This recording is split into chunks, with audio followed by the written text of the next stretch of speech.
Hey there, in this video we'll talk about metaobjects.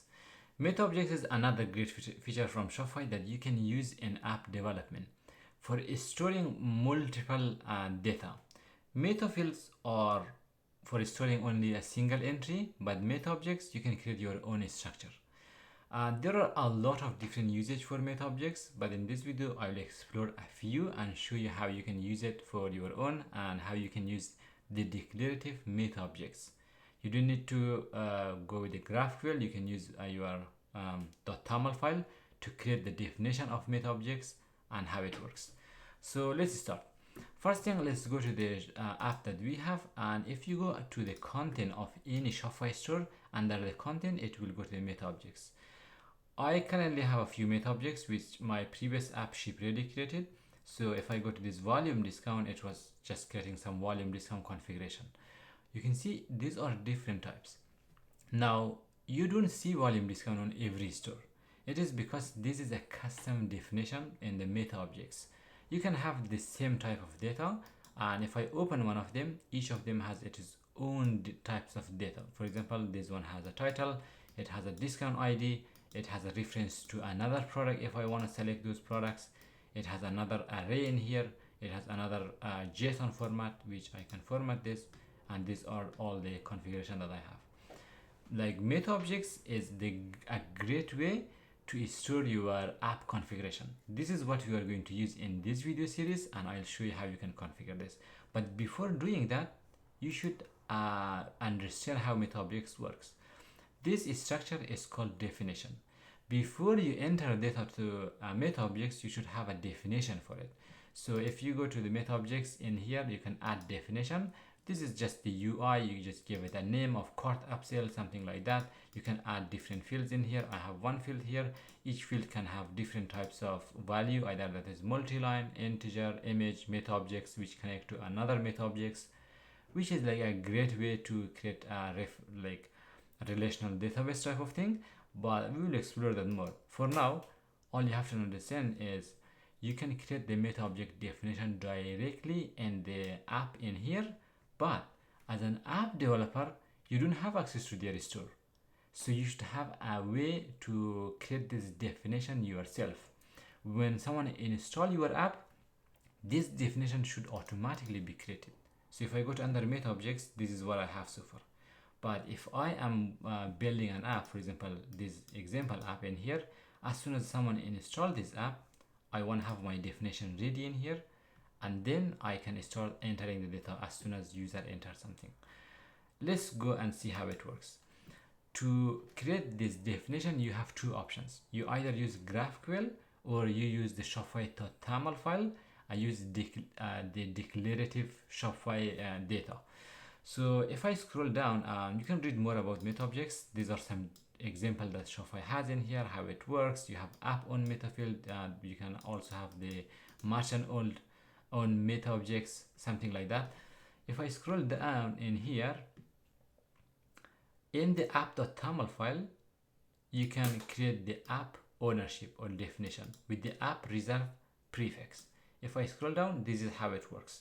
You open the Shopify app.toml. In here, you will see, okay, I have a metaobjects for the author, which is going to create an author. This is going to be the name of that, and this is the axis that the user can read and write. This is for a storefront. If someone is in a storefront, can they access it or not? This is also the axis that you add in here. If I scroll down, these are the definitions. For example, the example that they give you is, okay, an author has a full name, it has biography, email, and portfolio photo, which is a reference of the file, and these are how you can do this. Now, as soon as you add this to your configuration, it will automatically create that on this store because this store has my app installed. How easy that is. Now, the other option is if we go to documentation, scrolling down, this is the GraphQL way of creating it, which works, but someone should do an action. If someone install, you have to go to listen for the install event, and then you can create the metaobjects, which is a little hard.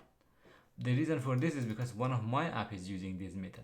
Whenever I change the structure, either I have to run this directly in those store, or I have to listen for an event to recreate this.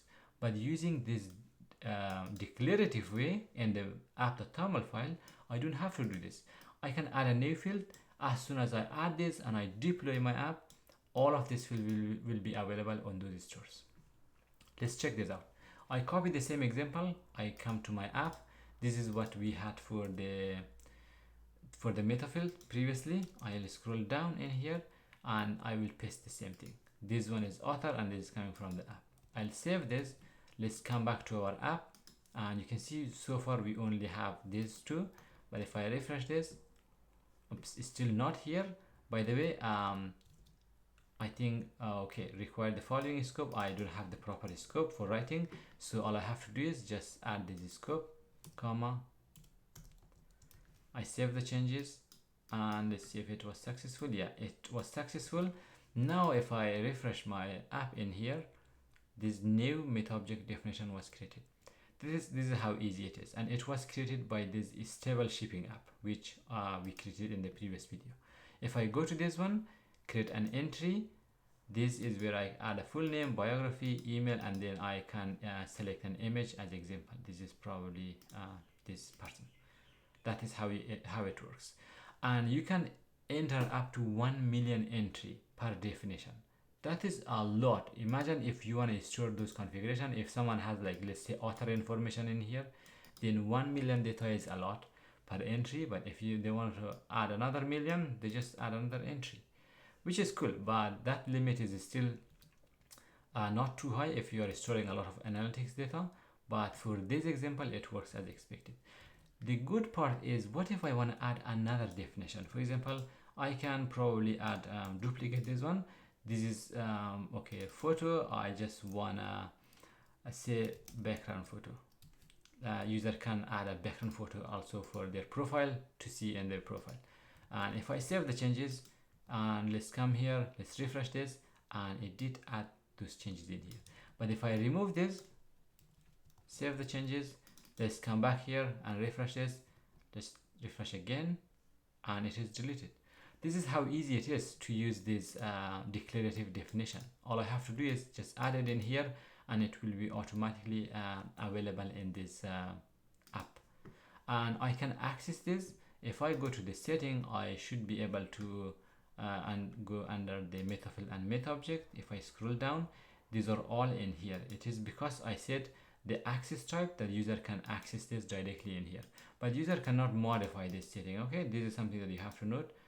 User cannot modify this, only your app can modify this, because this is app metafield and only the app can modify those settings. This is how you can create metaobject definition in a declarative way, and then you can add some entry on it. This is just an example, but you get the idea of how you can use this and where you can use this to store some of the information. I hope this video has been informative. Thank you for watching, and I will see you in the next one.